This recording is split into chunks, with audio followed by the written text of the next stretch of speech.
तो जग जननी माँ अंबिका जय जय मेरी अम्भ। आज सभा के बीच में मगाड़े विजय को खम्भ।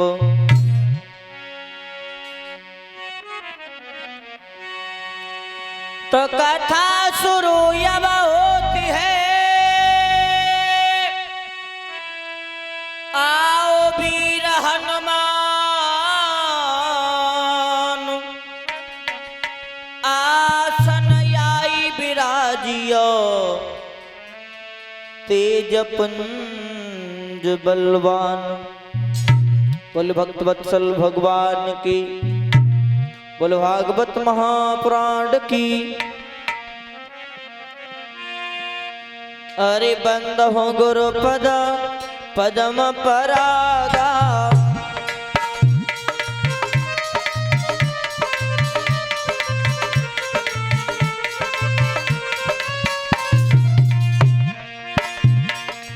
बंद हो गुरु पद पदम परागा। सुरुचि सुभाष सरस अनुरागा।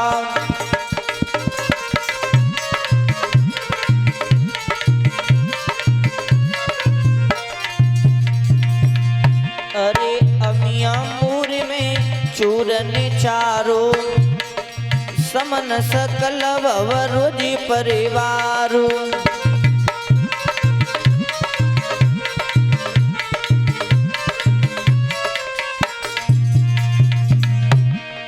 जनक सुता जग जननी जानकी।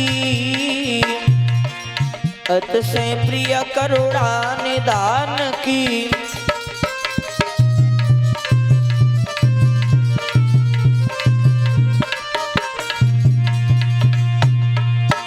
अरे ताके युग पद कमल मनावो। और जा शुक्र पा निरमल मति पावो।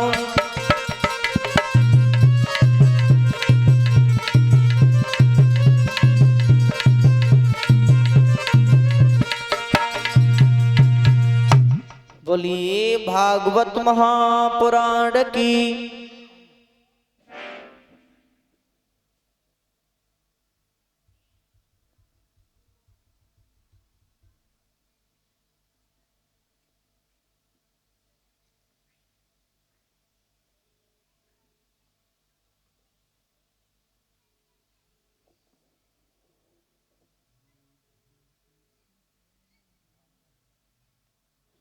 हेलो, ध्यान दे जहां तक मेरी आवाज पहुंच रही हो वहां तक के सही भक्तों को सूचित किया जाता है कि सही भक्तों और गृह कार्य को विराम देकर के कथा पंडाल में आने की कृपा करें। भागवत प्रारंभ हो चुकी है और आज श्री सूत जी महाराज 88,000 ऋषियों को कथा संबोधित कराते हुए बोले, हे सौनकाद ऋषियों, आसन लगा करके बैठ जाइए। और जैसे ही महाराज इतनी बात सुनी तो 88,000 ऋषियों ने कुछ ही समय सवाल खड़ा कर दिया। महाराज 88,000 ऋषियों ने एक सवाल खड़ा कर दिया कि महाराज हमारी ये बात समझ में नहीं आई।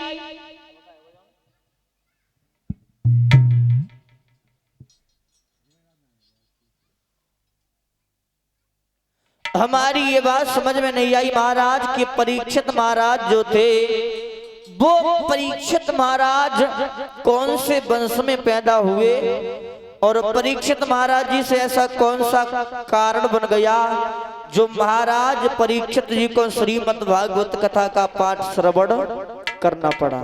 महाराज हमें बताइए। तो उसी समय श्री सूत जी महाराज समझाते, शौनकाद ऋषियों तुम आसन लगा करके बैठ जाइए।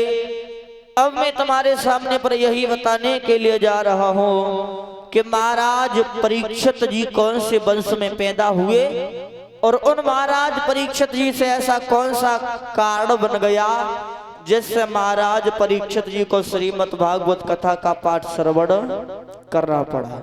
तो महाराज श्री सूत जी समझाते हैं कि सौनकाद ऋषियों हस्तिनापुर के बीच में एक राजा निवास किया करते थे। उनका नाम था महाराज प्रतीप। और महाराज प्रतीप जो राजा थे वो ऐसे वैसे राजा नहीं थे महाराज, बहुत अच्छे राजा थे। बताया महाराज प्रतीप के बारे में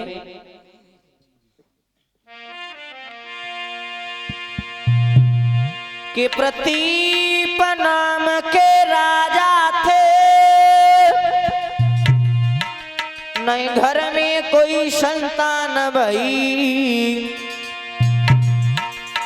और आंगन की छवि अधूरी थी, महारानी घर हैरान भई।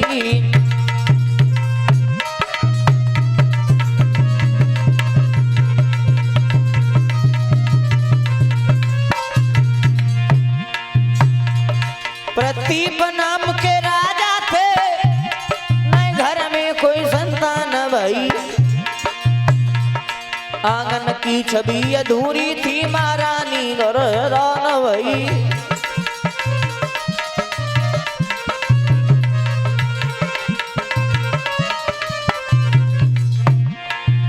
बहुत अच्छे राजा थे परीक्षित महाराज। उनके राज्य में किसी बात की कोई भी कमी नहीं थी, लेकिन महाराज धीरे धीरे समय व्यतीत हो जाने के बाद प्रभु की लीला हुआ। क्या लीला है नारायण की, क्या लीला है नारायण की, सब सुख किसी को न देता है। कहीं बाप दुखी है बेटा से, कहीं दुखी बाप से बेटा है।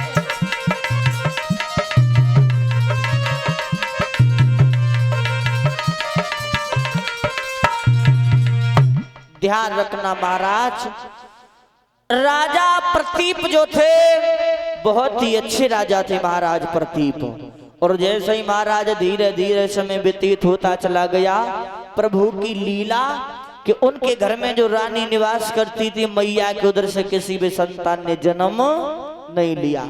और जब घर में संतान पैदा नहीं हुई तो महाराज याद रखना, माता पिता को बहुत कष्ट होता है कि हमारी संतान नहीं